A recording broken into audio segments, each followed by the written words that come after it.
Мне сердце выпрыгнет наружу.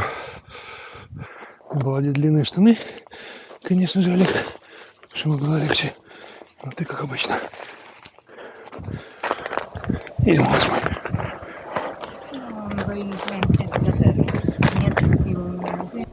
Всем здравствуйте, меня зовут Олег Новиков, и сегодняшняя история про собаку по имени Мелвин.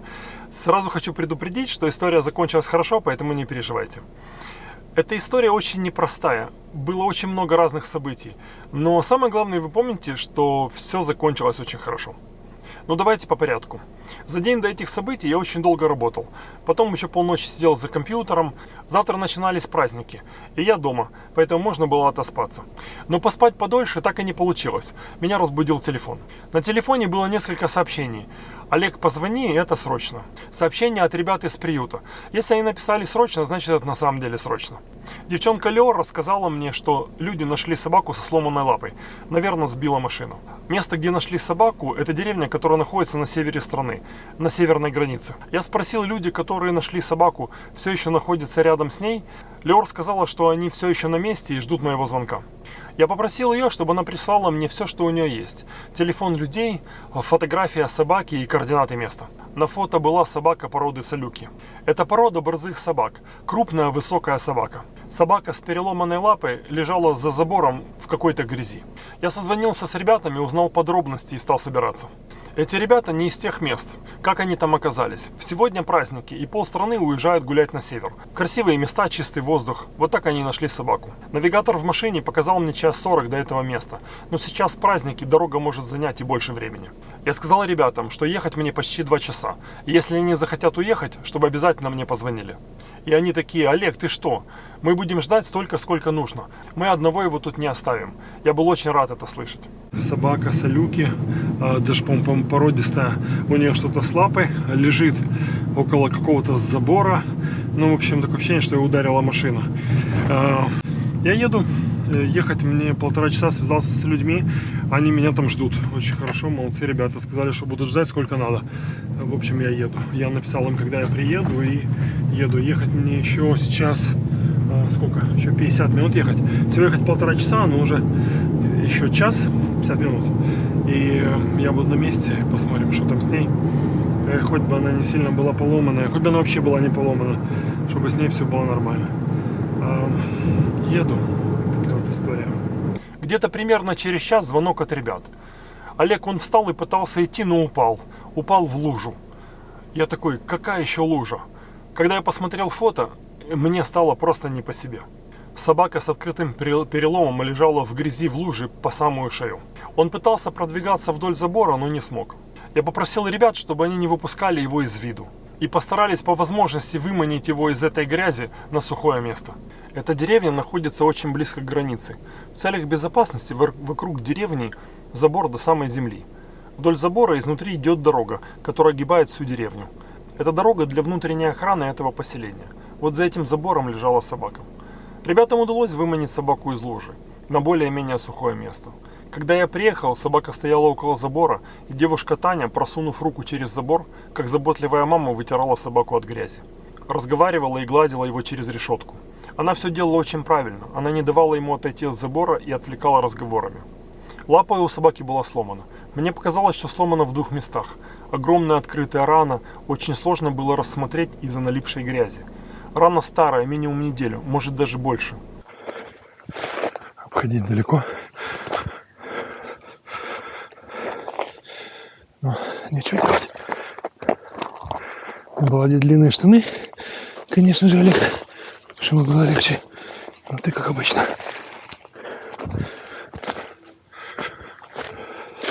То, что мне нужно было сделать, это обойти забор и зайти с другой стороны, со стороны леса.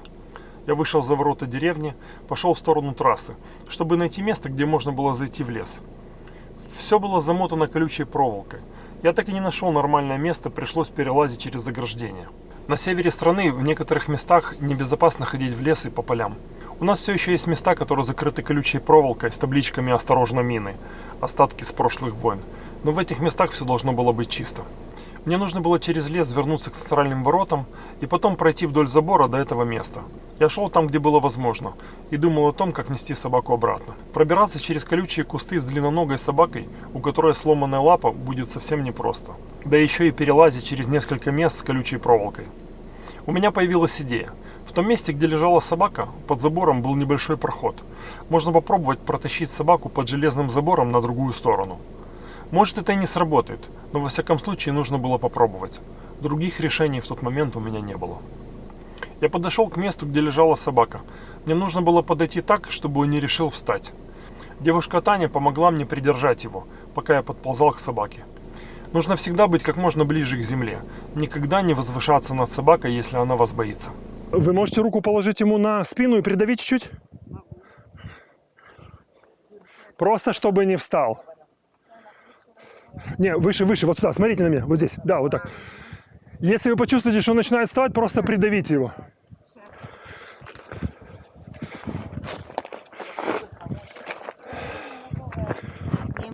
Я не думал, что у собаки есть силы встать и убегать от меня, но кто знает. Он прошел довольно-таки немалое расстояние вдоль забора, так что лучше перестраховаться. Я положил руку ему на спину, это были одни кости. Лапа была сломана, и по всей длине предплечья открытая рана. Как вас зовут? Таня. Таня.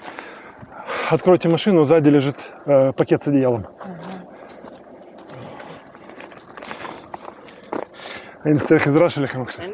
Все? Я сказал ребятам, что мне потребуется их помощь, и рассказал, что мы будем делать. Идея была такая: завернуть собаку в покрывало и передать ее под забором на другую сторону. Расстояние под забором должно было хватить, если делать все аккуратно. Нас несколько человек, и у нас достаточно рук, чтобы аккуратно перетащить его на другую сторону. Я накрыл его покрывалом. Часть покрывала просунул под него, уложил его так, чтобы голова была как можно ближе к земле. Я взял тонкий поясок и надел собаке на нос.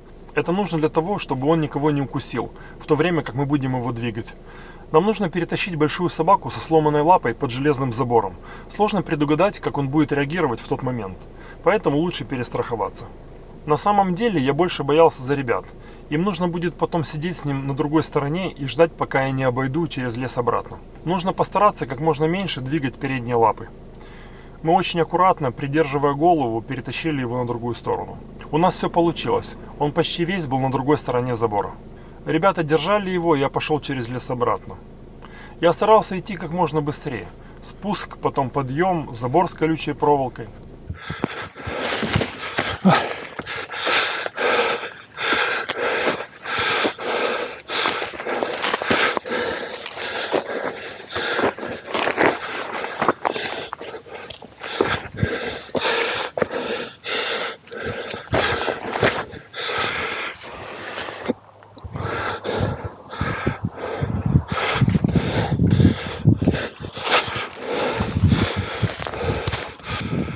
Сердце выпрыгнет наружу.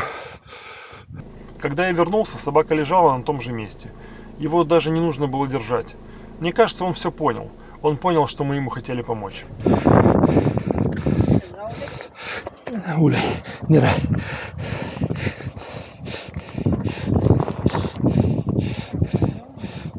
Ну,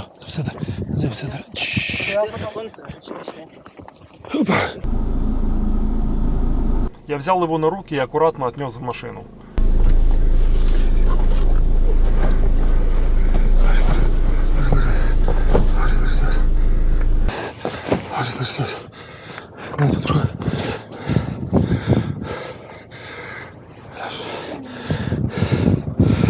Снял с него поясок и уложил собаку на мягкую подушку. Я поблагодарил ребят за помощь. Они молодцы, что не прошли мимо и что не оставили его за забором. Я сказал, что буду держать их в курсе. Мы поехали обратно. Поехали к доктору.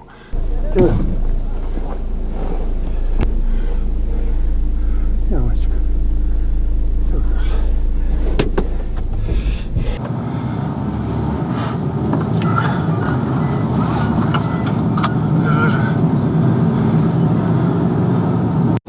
Запыхался. Хорошо, ребята, молодцы. Дождались меня, ждали 1,5 часа и помогли. Но так бы, конечно, самому мне было бы его сложно вытащить. Где моя девочка? Вот он. Красавец. Ребенок. Все вот хорошо. Ты Салюк. Вот такой лежит. Я его завернул, потому что он лежал в луже. И у него сломана лапа. Сейчас бедный. Я везу его к доктору. Все будет хорошо. Ехать нам еще. Не бойся. Я не даю ему ни еды, ни воды, потому что я не знаю, может у него есть внутренние повреждения. Сейчас довезу до врача, там посмотрим. Там уже будет виднее. В общем, еду. Все будет хорошо. На собаке не было ни ошейника, ни электронного чипа. Значит, он официально бездомный пес. Хотя уже нет. Он обязательно станет домашним, и с ним все будет хорошо. Я назвал его Мелвин. Мы ехали к доктору. Мелвин лежал на подушке и пытался уснуть. Он настоящий герой. Он мужественно терпел, когда мы его перетаскивали под забором и когда я нес его в машину. Он терпел, он понимал, что мы хотим ему помочь. По дороге в больницу Мелвин уснул. Хорошо, что ему удалось немного поспать. Сегодня у нас с ним будет очень долгий и непростой день. Все будет хорошо. Не переживай. Дай мне себя поднять осторожно. Хорошо? Я осторожно. Ой-ой-ой.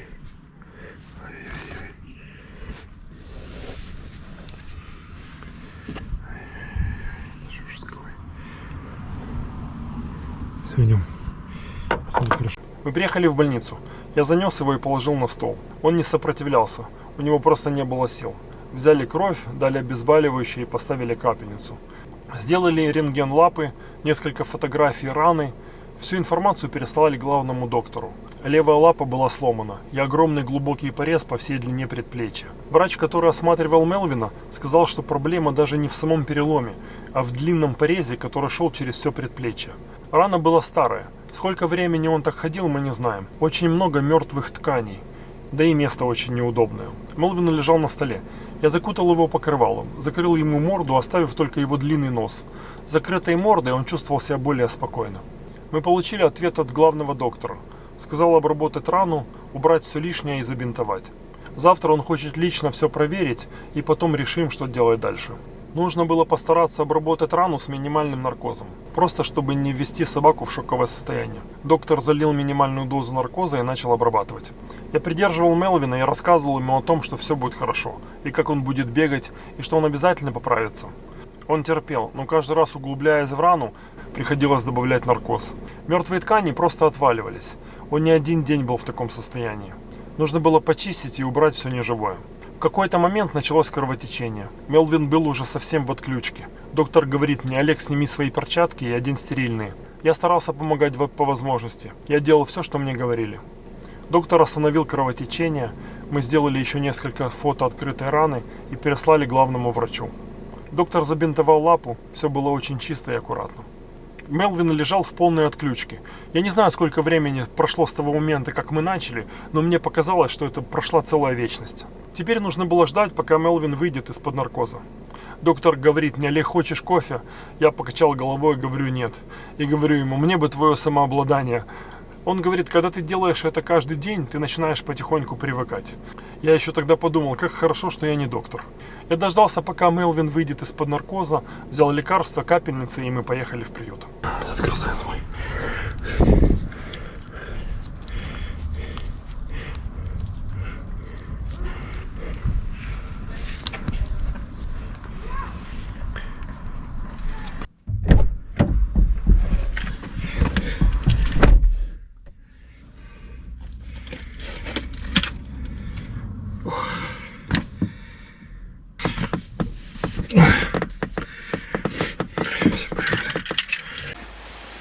Какой кошмар.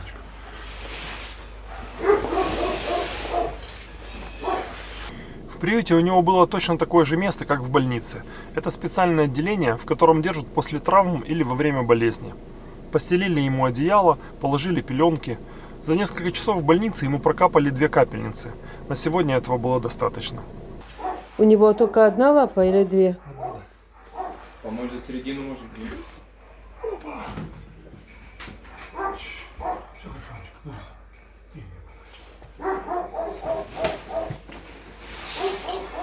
Ой. כמה אינפוזיה הוא אמר? משהו? נתנו לו 1.5 משהו. 1.5, אז לא צריך עכשיו אינפוזיה? לא צריך, אז לא צריך. 1.5 מסכן, הוא התפוצץ. Дай чем-нибудь накрыть его сверху. ему жарко, ты Нет, чё? ему холодно, он мерз. Дай чем-нибудь накрыть его сверху. На. Ты уверен, что он мерз? Уверен на 100%. Что он ему делал, общий наркоз? Я после того... Dat je ineens שגם מהקצין? סלוקי גזי, אלוהים. כן, כן. בטוח במחלה בזה.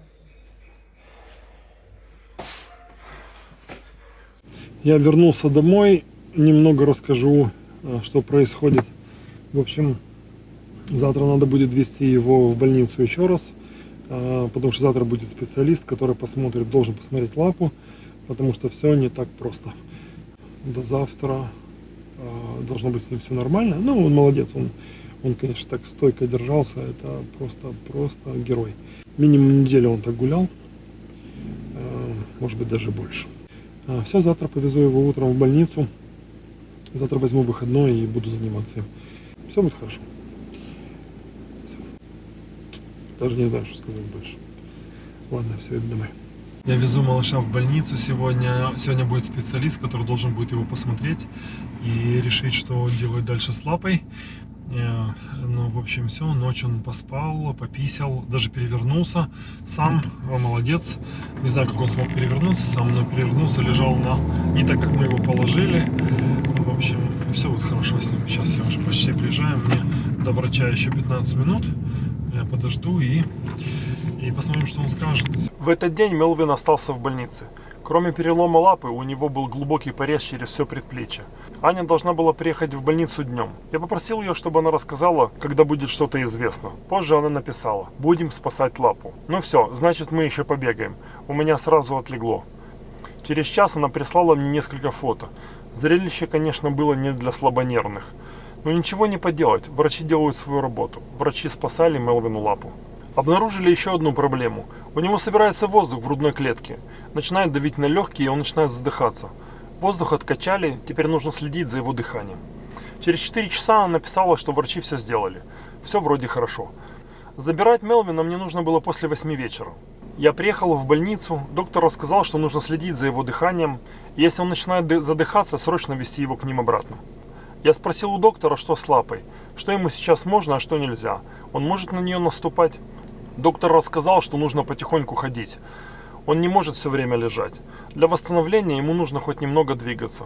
Он показал мне фото, на котором Мелвин стоял в больнице в коридоре, опираясь на замотанную лапу. Лапа зафиксирована. Внутри перевязки стоят 2 шины, которые плотно держат лапу с 2 сторон. Так что нет проблем, даже если он будет на нее наступать. Для восстановления тканей нужен приток крови в нужное место, поэтому он должен понемногу двигаться. Приехал забирать малыша, сейчас дадут нам письмо. Вот положил его в машину, мы ждем, вот он лежит. Вот красавчик мой. Лапа у нас перемотана. И вот мы какие. Да, все хорошо. Это красавец. Грустный. Он поел. Ребята говорят, он поел, он даже встал на лапы, такой весь деловой, даже сделал несколько шагов. В общем, я надеюсь, что с ним все будет хорошо. Была проблема в том, что у него собирался воздух в грудной клетке, нужно было его откачивать тоже, кроме всех этих проблем. Но это, скорее всего, просто от удара машины у него есть небольшой, может быть, прокол там, и выходит воздух. Если ему будет опять тяжело дышать, придется вести его еще раз, откачивать воздух. Но будем надеяться, что с ним все будет хорошо. С ним все будет хорошо, 100%. Он молодец. То, что он начал кушать, это уже вообще просто очень хорошо. Все, такой вот звереныш. Все будет хорошо. Поправится, обязательно поправится. Тима еще люку. Лапа у нас. Лапа такая вся перемотана. Такая лапа перемотана. Да? Все хорошо. Все. Отмыли его более-менее от грязи, ребята. Я смотрю, так более-менее. Конечно, сейчас он не в том состоянии, чтобы его купать, но Ну, будет хоть грязно, ничего страшного, лишь бы здоровый был. Потом отмоем, будет красавчиком. Все будет хорошо. Я так радовался, что он поел. Ехать нам совсем недолго. И вот, все, что он поел, он мне все здесь протошнил. И прям на свою лапу перемотанную. Ну что ж ты такой, Мелвин, Мелвин. Ну что ж это комор, да? Что, не мог хотя бы не на лапу себя, а? Ой, все у меня тошнят в машине, да? Может, я плохо езжу? Может, я как-то не так езжу? Мелвин, все хорошо? Ну вот, все, что поел, все в это самое. Сейчас будем убирать. Мы приехали в приют. Мелвин может ходить, но с большим трудом. Я взял его на руки и занес вовнутрь. Он, как увидел свое мягкое одеяло, сразу залез в домик. Так закончился второй день собаки по имени Мелвин. Это день, какой по счету день, все перепуталось уже, это день номер 3. Да, вчера забрал его с больницы, вчера была операция. Сегодня он не хочет выходить из своего места. Попил, чувствует себя вроде неплохо, но ему нужно ходить. Его надо вытащить сейчас наружу, и чтобы он хотя бы чуть походил, потому что он не может все время лежать. Поэтому сейчас пойду, вытащу его и попробую с ним походить хотя бы несколько шагов. Посмотрю, как он себя чувствует. А доктор вчера сказал, что сделали все, что могли сделать, и теперь все зависит только от него. Естественно, что они будут пытаться спасти ему лапу, и будем надеяться, что все будет хорошо. Ну, все будет хорошо, это то 100%, я уверен. В общем, еду гулять с Мелвином. Когда я приехал, Мелвин только проснулся.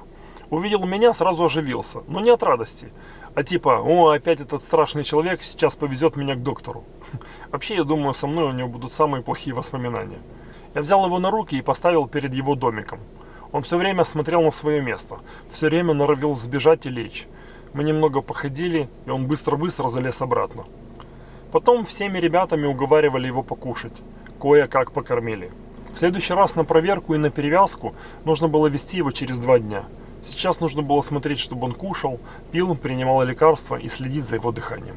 Самое главное следить за тем, как он дышит.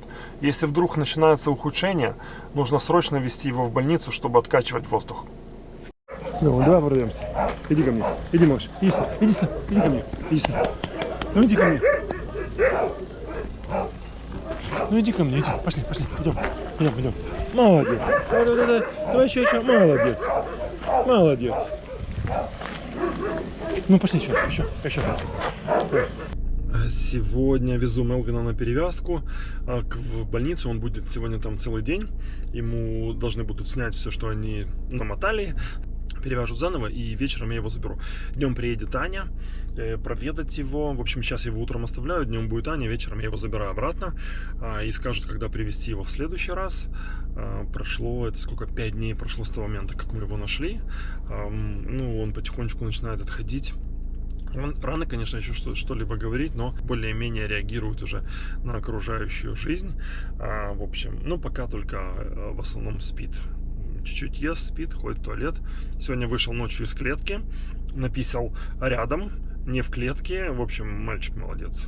Вот он, Мелвин. Ты моя собака такая. Вот наша лапа больная, и вот наша собака. Такой вот он. Худышка пока еще, но все будет хорошо. Такое-то, да? Да, Мелвин? Да, мальчик? Ты мой мальчик. Все будет хорошо. Все, ты поправишься обязательно. Все, идем к доктору. Привез Мелвина в больницу и оставил. Нужно было сделать снимок легких, посмотреть, не собирается ли воздух, сделать перевязку, и вечером я должен был забрать его обратно. Когда делали снимок, он разнервничался. У него опять собирается воздух. Врачи сказали, что он даже гавкал. Мы ни разу не слышали, чтобы он гавкал. В общем, мы решили, что во время таких длинных процедур обязательно кто-то будет из тех, кого он знает. Хотя, что значит знает? Мы все с ним познакомились несколько дней назад. Сейчас везу Мелвина на очередную перевязку. Ему вроде лучше, но сейчас надо сделать еще там кое-какие проверки ему, проверить воздух, естественно, перевязать лапу. Вон он такой уже пытается там встать. Мелвин, сядь! Куда ты собрался? Солнце мое, садись. Он уже все, он уже не может, надо уже бежать куда-то.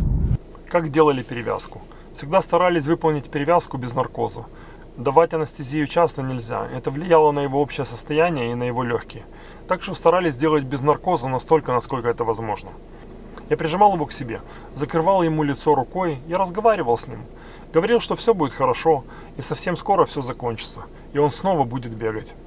Доктор тем временем разматывал лапу, чистил все, менял бинты, мазал специальной мазью, которая восстанавливала ткани, и заматывал лапу в чистую повязку. С двух сторон внутри перевязки проходят две жесткие шины, которые держат лапу почти до локтя в неподвижном состоянии. Мелвин настоящий герой. Всегда терпел и слушался. Он очень умный. Он понимал, что никто не хочет сделать ему больно. Когда мы ехали, Мелвин стал проситься на переднее сиденье. Я постелил ему подушку, помог ему перелезть вперед. Он лег с очень важным видом. И иногда поднимал свой длинный нос, смотрел в окно. Я уверен, что с ним все будет хорошо. Он обязательно поправится. Мелвину становится лучше, это было видно. Он потихоньку набирал вес. Конечно, не так быстро, как бы нам хотелось. Но были видны изменения, кости уже не так сильно торчали. На прогулке Мелвин ходил уже более уверенно, хотя ему не нравилось это занятие. Но для того, чтобы ткани восстанавливались, ему обязательно нужно было двигаться.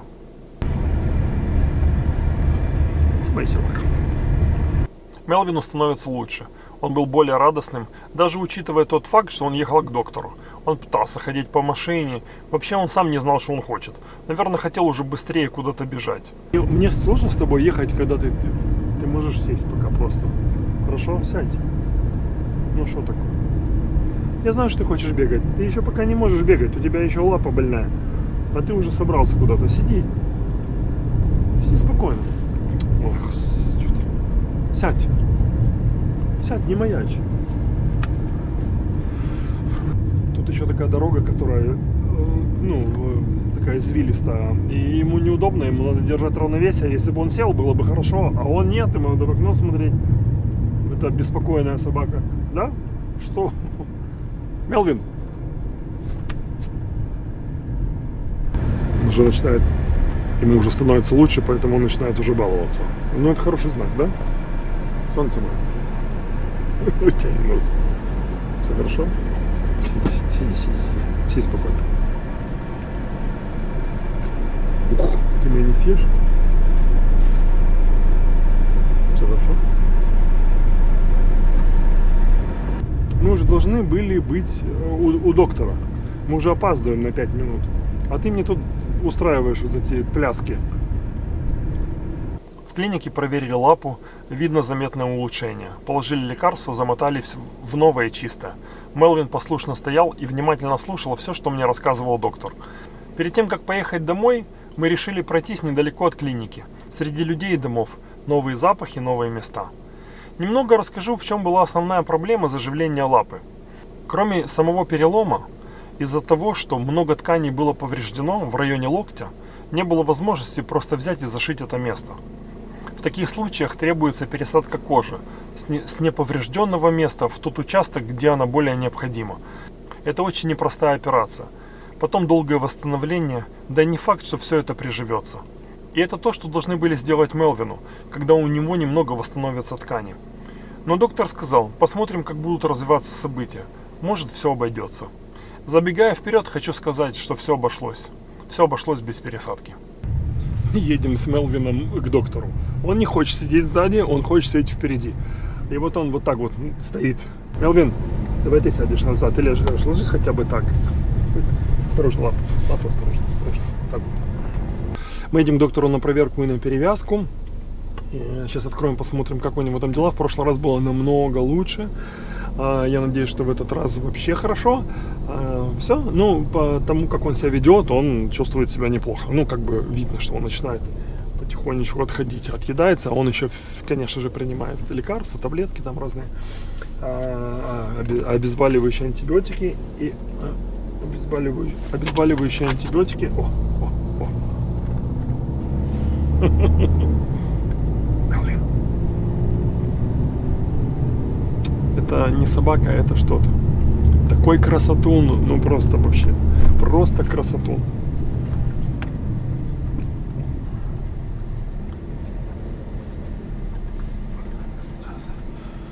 Ложись пока. Прошло 3 недели. Пока мы с Мелвином в клинике ждали своей очередь, позвонила Аня. Она рассказала, что сейчас в клинику приедут ребята, которые хотят забрать Мелвина к себе домой. У ребят есть собака из приюта, тоже салюки, помесь. Ну, она, конечно, больше похожа на толстого лабрадора. Им очень понравился Мелвин, и они хотят забрать его домой. Приехала семья в полном составе, и они сразу же влюбились в Мелвина. Ну, и конечно, а как может быть иначе, он такой красавец. Папа семейства вместе со мной зашел на перевязку. Я показал ему, как правильно держать Мелвина. Он сам его держал всю перевязку, посмотрел рану и очень сильно переживал за него. Мелвин, на удивление, очень хорошо на него реагировал. Ну, собаки чувствуют хороших и добрых людей. Они попросили меня, если у меня есть время, приехать к ним. Они хотели посмотреть, как их собака среагирует на Мелвина. Они переживали, что она его не примет. По рассказам я понял, что девушка там с характером. В общем, везу сейчас Мелвина к ним домой. Они едут за мной. Посмотрим, как они встретятся. Она толстенькая такая. Ну, в общем, посмотрим. И все будет хорошо. Мелвина можно будет оставить. И он останется. Он будет продолжать дальше делать все проверки и все, что нужно. Но он будет жить дома. Это хорошо. У него будут люди. У них там семья такая большая. Дети, девочки будут гладить. Все будет хорошо. Все, едем. Мелвин мужественно вытерпел смену бинта. Такой вообще молодец. Все будет хорошо. После перевязки мы поехали в гости в новую семью. Сначала встретились на улице, предварительно сказали детям, чтобы не гладили Мелвина, чтобы она не ревновала. Она, конечно, немного надулась, когда увидела Мелвина первый раз, но потом успокоилась. Кормили их вместе вкусняшками. В общем, все прошло очень хорошо. Потом поднялись домой, долго разговаривали. Семья очень хорошая. Дети просто замечательные. Завтра они приедут в приют, привезут с собой собаку-девочку и возьмут их вместе с Мелвином на прогулку, чтобы они просто привыкали друг к другу. Я был уверен, что ребята уже все решили. Решили, что заберут Мелвина к себе. Мы ехали обратно, и было немного грустно. Грустно и радостно одновременно. Радостно потому, что Мелвин нашел новый дом, а грустно потому, что мои приключения с ним заканчиваются. Но так ему будет намного лучше. Малыш Мелвин уехал в новый дом. Я очень рад за него. Это на самом деле просто чудо. Попасть в такую замечательную семью, даже еще полностью не восстановившись. Ребята живут в нескольких минутах от клиники. Папа семейства продолжал возить Мелвина на перевязку. Все в их семье очень его любят. С собакой-девочкой они поладили. Мелвин очень добрый пес и очень умный. Прошло уже 10 месяцев с того ужасного и в то же время счастливого для Мелвина дня. И Мелвин полностью восстановился. Прежде чем я закончу эту непростую историю про Мелвина, я хотел бы вернуться в самый первый день. В тот день, который я никогда не забуду. Когда мы закончили обрабатывать рану и перебинтовали лапу, Мелвин лежал на столе почти в полной отключке. Он лежал подключенным к приборам и капельницам. Он издал несколько звуков, мне было его очень жалко. Я смотрел на все это и думал о том, что тот, кто его сбил, просто поехал дальше. И за много дней ему никто не помог. Почему так происходит? Что с нами не так? У меня бывают такие моменты, но я стараюсь переключаться на хорошее. Мелвин поправился благодаря усилиям замечательных людей. Я хочу сказать огромное спасибо всем, кто участвовал и помогал малышу Мелвину. Огромное спасибо ребятам, которые его нашли и не прошли мимо. Искали помощь, писали всем, кому только можно. Ребята ждали меня несколько часов, не давая собаке двигаться. Помогали вытаскивать собаку из-под забора, потом еще присылали сообщения и переживали, как он. Спасибо вам за вашу помощь и за то, что не прошли мимо. Огромное спасибо ребятам из приюта. И самое главное Ане, начальница приюта. Аня уже больше 15 лет спасает животных и дает им второй шанс. Невозможно посчитать, скольких она спасла.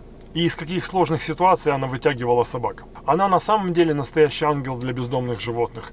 Ребята, спасибо вам огромное, вы самые лучшие. Огромное спасибо врачам в клинике. Они помогали, лечили и поддерживали нас в это непростое время.